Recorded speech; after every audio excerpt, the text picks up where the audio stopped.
అంతర్జాతీయ అంతరిక్ష కేంద్రం ISSలోకి గగన్యాన్ వ్యోమగామి వెళ్లనున్నట్లు కేంద్ర మంత్రి జితేంద్ర సింగ్ తెలిపారు. ఢిల్లీలో జరిగిన యునెస్కో ప్రపంచ వారసత్వ కమిటీ 46వ సమావేశంలో మానవ హక్కుల ఉద్యమ నేత నెల్సన్ మండేలా నివాస ప్రాంతం యునెస్కో ప్రపంచ వారసత్వ చిహ్నాలు జాబితాలో చేరాయని నిర్ణయం తీసుకున్నారు.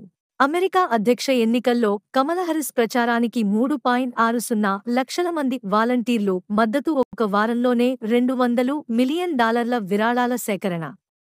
పేదల ఇళ్ల నిర్మాణానికి ఏపీ ప్రభుత్వం కీలక ప్రకటన.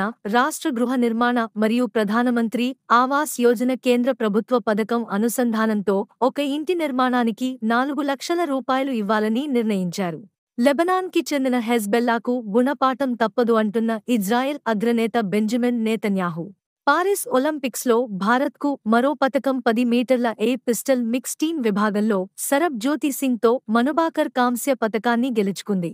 స్వాతంత్ర్యం తరువాత ఒకే ఒలింపిక్స్లో 2 పతకాలు సాధించిన భారత అథ్లెట్గా రికార్డ్ సృష్టించిన మనుబాకర్. 1 ర్యాంకు 1 పెన్షన్ పథకం ప్రకారం పదవీ విరమణ పొందిన సైనికాధికారులకు పింఛను చెల్లించడంలో ప్రభుత్వం విఫలమైందని కేంద్రానికి 2 లక్షల జరిమానా సుప్రీంకోర్టు విధించింది. చిన్నారుల భవితకు కొత్తగా NPS వాత్సల్య స్కీమ్ను బడ్జెట్లో ప్రవేశపెట్టిన కేంద్ర ఆర్థిక మంత్రి నిర్మల సీతారామన్.